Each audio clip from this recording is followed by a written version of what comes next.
Salut à vous tous. Je vais être direct avec vous. Je ne suis pas du genre à tourner autour du pot ou à faire semblant. J'aime les gens qui parlent vrai, qui tiennent leurs promesses, qui disent ce qu'ils pensent, sans détour.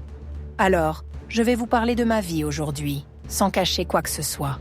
Je suis ici pour demander vos conseils.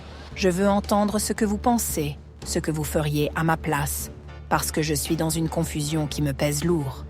Moi, comme vous me voyez là, je suis une femme qui travaille dans la rue.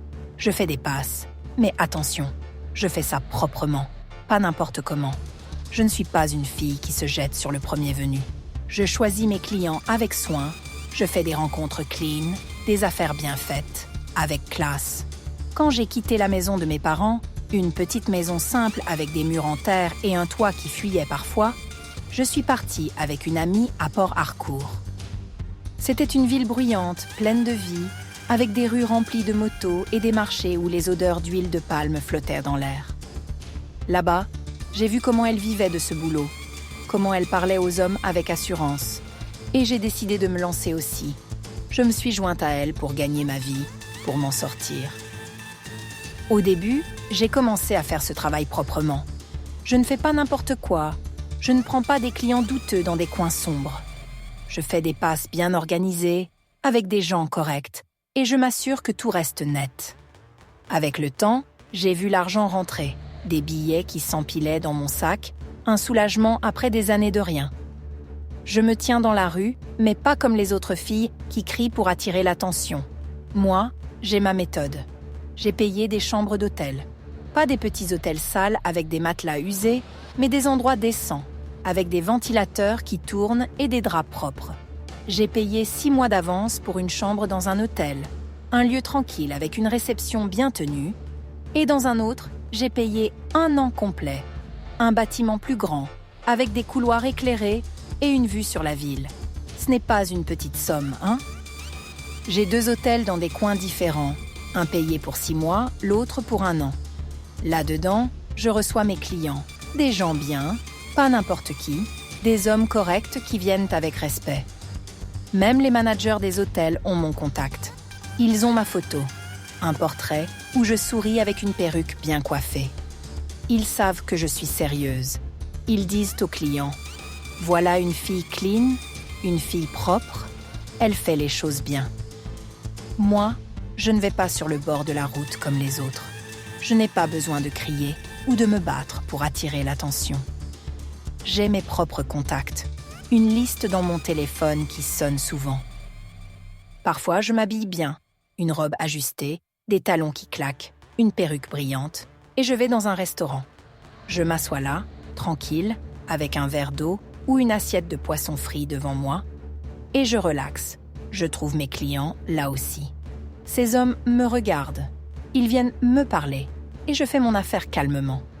Ce boulot, je le fais bien, ça rapporte gros. Avec l'argent, j'ai pris soin de moi. Une partie, je l'ai utilisée pour payer une belle maison pour mes parents. Pas d'un coup, petit à petit, brique par brique. Je donnais à mon frère de l'argent, des liasses que je glissais dans une enveloppe pour avancer les travaux. Et maintenant, la maison est finie, avec un toit solide et des fenêtres qui brillent. Moi, je suis une belle fille. Je m'achète des vêtements qui me vont bien, des perruques qui attirent les regards. Je paye mon loyer pour ces hôtels. Je vais souvent à l'hôpital pour des bilans, une petite clinique avec des chaises en plastique où j'attends mon tour. Je prends des médicaments, des pilules que j'avale avec un goût amer. Parce que vous savez, ces hommes, ils aiment faire sans protection. Ils veulent du direct, sans barrière. Moi, je dois me protéger. Je prends soin de ma santé pour rester clean. Parfois, je n'y vais pas tous les mois. Je vais 1 mois, puis le suivant, selon mon emploi du temps. Je dépense pour rester en forme, pour m'acheter des choses, des vêtements, des soins. Tout ça part dans ma vie. J'ai fait ça pendant 2 ans à Port-Harcourt. 2 années où j'ai appris à naviguer dans ce monde, à gérer mes clients, à garder ma dignité. Puis, j'ai déménagé à Lagos, une ville immense, bruyante, où les rues ne dorment jamais. Maintenant, j'ai des chambres dans 3 hôtels, des endroits bien placés, avec des réceptionnistes qui me saluent par mon nom. Je paye tout. Les managers me connaissent. Mes clients viennent me voir. Si un gars me paye, je quitte un hôtel pour aller dans un autre. Je vais là où l'argent m'appelle, direct, sans perdre de temps. Je gagne bien. Je ne fais pas n'importe quoi avec n'importe qui. Mes clients me payent. Des billets qu'ils me tentent avec un sourire ou un regard pressé. Et moi, j'inclus le prix de ma chambre d'hôtel dans ce que je leur demande. Je les facture différemment. Je regarde leur tête, leur tenue. Je vois s'ils ont de l'argent et je fixe mon prix en fonction. Avec cet argent, j'envoie des sommes à ma famille. Mon frère va à l'école. Je paye ses frais. Je m'occupe d'eux. Je leur donne ce qu'il faut pour vivre. Mais voilà, dans cette vie à la gosse, j'ai rencontré un gars, un client régulier qui change tout. Il vient souvent à l'hôtel où je suis, un endroit avec un bar animé, des lumières tamisées et des verres qui teintent. La première fois, j'étais assise là, en train de discuter avec une amie, un verre d'eau pétillante devant moi, quand il m'a abordée. « Salut, quoi de neuf ?» On a parlé. Il souriait. Il avait l'air sûr de lui. Il m'a dit qu'il voulait passer du temps avec moi. Je l'ai emmené dans ma chambre. Je l'ai facturé, mais pas trop, parce que d'habitude, je donne un prix fixe, on fait ce qu'on a à faire, et ils partent. Là, c'était différent. Après ça, il a continué à venir, encore et encore, comme attiré par un fil invisible. Un jour, il m'a dit « Arrête de coucher avec d'autres hommes sans protection. Je veux que tu sois qu'avec moi, rien qu'avec moi. » Il m'a dit « Je veux te payer. Combien tu veux ?» Moi, je lui ai répondu, énervé. « Tu veux me payer combien ? Tu sais combien je gagne avec ce boulot ? Tu ne peux pas me payer ça. » Je lui ai dit non. Il ne pouvait pas couvrir ce que je fais là-dedans. Il a insisté, mais j'ai refusé. Je ne voulais pas de son marché. Une autre fois, il est revenu. Il voulait coucher avec moi, mais il m'a dit « Viens chez moi, reste avec moi. » J'ai demandé « Qu'est-ce que tu veux dire par là ?» On a discuté longtemps. Il parlait avec une voix douce mais ferme, insistait tellement que j'ai fini par accepter, malgré une petite voix dans ma tête qui me disait de faire attention. Je suis allée chez lui, une maison bien propre, avec des meubles en bois brillants, des rideaux qui dansaient avec le vent. J'ai pris une douche là-bas. L'eau chaude coulait bien, le savon sentait bon, tout était nickel. Après, je me suis allongée sur son lit, des draps doux sous une lumière tamisée, et je me suis endormie tranquillement, épuisée par ma journée. Mais quand je me suis réveillée, il ne m'avait pas touchée. Rien du tout. Le matin, quand le jour s'est levé, je voulais partir. Il m'a supplié de rester. « Ne pars pas, reste encore. » Il m'a dit « Je vais te payer pour 2 jours. Relaxe-toi ici au lieu de souffrir dehors. » Alors, je suis restée. Il a commencé à me parler de son travail, de son nom, de sa vie, comme s'il ouvrait un livre devant moi. Moi, je lui ai dit « Je n'ai pas besoin de tout ça. Pourquoi tu me racontes ça ? Moi, je fais mon business direct. Je ne veux pas ces détails inutiles. » Mais il a continué. Il m'a dit qu'il voulait m'épouser. J'étais choquée. Il a dit « Je veux me marier avec toi. » Moi, je lui ai répondu abasourdie « Tu sais qui je suis ? J'ai des hôtels. Pas une maison fixe à moi, mais des chambres dans 3 hôtels où je vis, où je dors sous des néons clignotants. Je paye tout. Je passe d'un hôtel à l'autre. Je n'ai pas une maison où poser mes affaires pour de bon. Je rentre dans un hôtel le matin, je sors la nuit. Si je pars en vacances, je reviens dans mes hôtels, mon sac à la main. Alors, quand ce gars m'a dit qu'il voulait m'épouser, même si je paye mes chambres, je me suis dit « Moi, avec tous ces hôtels, tu veux m'épouser ?» Il parlait sérieusement. Il ne plaisantait pas, ses yeux brillaient quand il le disait. Moi, j'ai décidé de quitter sa maison. Il m'a supplié de rester, mais il ne m'a pas touchée.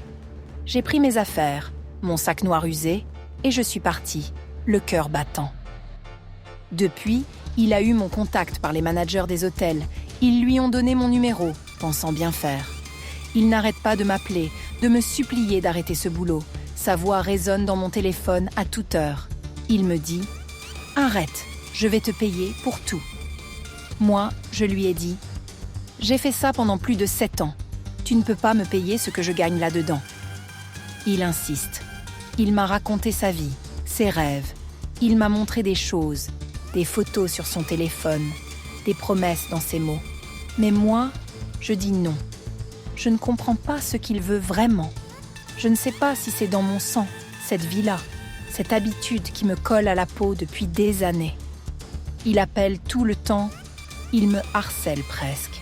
Parfois, il m'envoie de l'argent, me dit « Ne travaille pas aujourd'hui, repose-toi, viens me voir ». Il m'envoie des sommes. Une fois, il m'a payé 70 000 naira pour une journée, juste pour que je reste avec lui. Mais moi, je prends 200 000 naira ou plus avec certains gros clients. Je regarde leur tête, leur costume, je vois s'ils ont de l'argent et je facture en conséquence. Avec lui, 70 000 pour une journée. Ce n'est rien comparé à ce que je fais. Je récupère bien plus en un mois avec mes autres clients. Je suis confuse. Je ne sais pas ce qu'il veut vraiment. Est-ce qu'il est sérieux avec ce mariage ou est-ce qu'il a autre chose en tête, une intention cachée qui m'échappe? Je suis diplômée. J'ai été à l'école. J'ai mon diplôme dans un tiroir quelque part, jauni par le temps. Mais je n'ai pas cherché de travail. J'ai essayé au début. Je courais après des petits boulots, des bureaux où on me disait de revenir demain. Mais j'étais fatiguée, épuisée par les refus. Je me suis lancée là-dedans et ça m'a pris. Cette vie est devenue ma peau, mon souffle. Maintenant, je ne sais pas quoi faire. Ce gars me dit d'arrêter. Il m'a même proposé d'aller prier pour moi, pour me délivrer de ce boulot. Il pense que c'est dans mon sang, une malédiction ou je ne sais quoi, et il veut m'emmener dans un endroit pour qu'on prie, qu'on me libère. Mais moi, je ne veux pas. Je ne sais pas si c'est Dieu qui me punit ou si c'est juste moi qui suis comme ça. Je ne veux pas faire une erreur qui me coûtera demain. Je ne veux pas tout perdre et repartir de zéro, sans rien dans les poches. Mes clients, je ne peux pas les laisser comme ça. Ils comptent sur moi, ils m'appellent, ils me cherchent. Où vais-je recommencer si je lâche tout? Je ne veux pas qu'un autre homme me tue ou me fasse du mal. Je ne sais pas ce qu'il a en tête, et ça me fait peur.